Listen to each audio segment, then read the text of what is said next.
Halo teman-teman, perkenalkan nama saya Alfisi Mulimbu, NIM 2320058.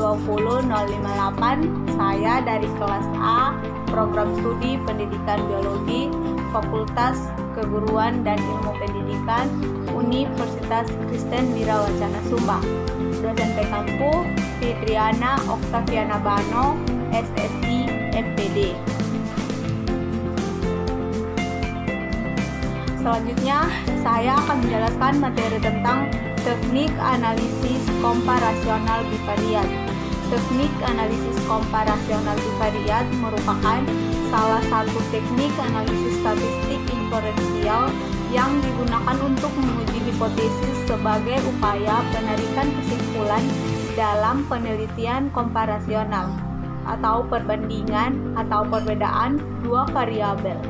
Analisis tersebut digunakan untuk menguji ada tidaknya perbedaan antara variabel yang sedang diteliti sehingga diperoleh kesimpulan apakah perbedaan itu cukup berarti atau signifikan atau hanya kebetulan. Teknik analisis komparasional bivariat ini dibagi menjadi 3. Yang pertama, uji T sampel independen. Yang kedua, uji T sampel dependen. Yang ketiga, uji chi-square. Saya akan menjelaskan tentang uji T sampel independen. Uji T sampel independen merupakan prosedur uji T untuk sampel bebas dengan membandingkan rata-rata kelompok. Kemudian kita masuk pada soal. Guru matematika ingin meneliti apakah siswa yang diajarkan menghitung dengan cara biasa atau X memiliki nilai kecepatan menghitung matematis lebih rendah dibandingkan dengan siswa yang diajarkan menghitung dengan sistem sempoa atau Y. Sini datanya sudah ada. Kemudian yang pertama itu kita tentukan hipotesis 0 dan hipotesis alternatif. HO sama dengan siswa yang diajarkan menghitung dengan cara biasa memiliki kecepatan menghitung matematis lebih tinggi atau sama dengan siswa yang diajarkan menghitung dengan sistem sempoa. HA sama dengan siswa yang diajarkan menghitung dengan cara biasa memiliki nilai kecepatan menghitung matematis lebih rendah dengan siswa yang diajarkan menghitung dengan sistem sempoa. Yang kedua itu tentukan tingkat signifikan atau alfa. Nilai signifikan itu 5% atau 0,05. Tentukan uji prasyarat atau uji normalitas dan homogenitas khusus pada uji T independent test. Kemudian datanya kita masuk ke Excel.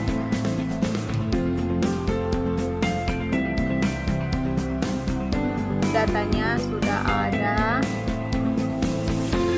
Kemudian kita kopikan ke SPSS, datanya kita kopikan ke SPSS ini, kemudian analyze, lalu deskriptif statistik, kemudian arahkan kursornya ke explore, lalu plots, tentang normality of plots, kemudian continue, lalu oke.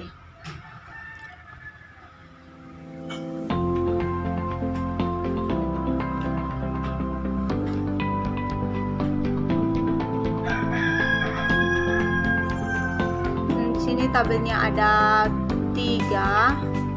Yang pertama itu case processing summary, yang kedua deskriptif, dan yang ketiga test of normality. Test of normality ini kita kopikan lalu pastikan ke Word. Di sini sudah ada. Nah, ini tabel test of normality-nya.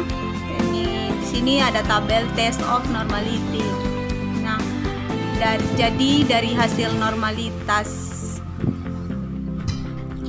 yang diperoleh nilai signifikan pada Shapiro-Wilk ini Untuk menghitung dengan cara biasa 0,601 dan menghitung dengan sistem Sempoa itu 0,633. Angka signifikan tersebut lebih besar dari taraf signifikan 5% atau 0,05 yang sudah ditentukan atau signifikan lebih dari 0,05.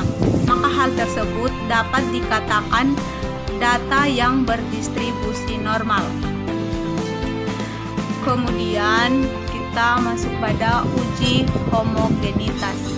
Kita kembali ke SPSS. Di sini sudah ada datanya dan ada kode kelas dan nilai. Kemudian kita masuk pada analyze, compare means, lalu one way ANOVA. Nilai ini kita pindahkan ke dependent test dan kode kelas ke faktor. Kemudian option, lalu checklist homogeneity of variance test, kemudian continue, lalu oke.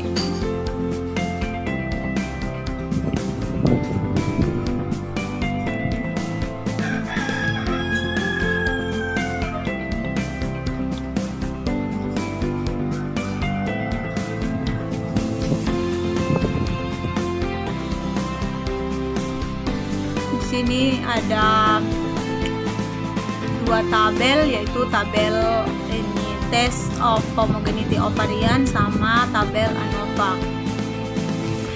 Tabel test of homogeneity of variance ini kita copy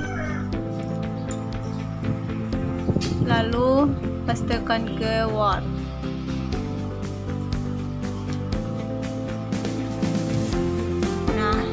Ini sudah ada tabelnya. Jadi berdasarkan hasil dari tabel di atas dapat dilihat pada nilai signifikan yang lebih besar dari taraf signifikan, yaitu 0,222 lebih dari 0,05. Jadi dapat ditarik kesimpulan data di atas bersifat homogenitas berdasarkan uji normal dan homogenitas, maka kita dapat melanjutkan pada uji hipotesis. Selanjutnya kita masuk pada kembali ke SPSS, kemudian analyze, compare means, kita arahkan kursornya ke independent sample t-test, lalu define group. Di grup 1 kita isi 1, grup 2 kita isikan 2, kemudian continue, lalu oke. Di sini ada dua tabel grup statistik sama independent sample test. Tabel independent sample test ini kita kopikan lalu pastekan ke Word.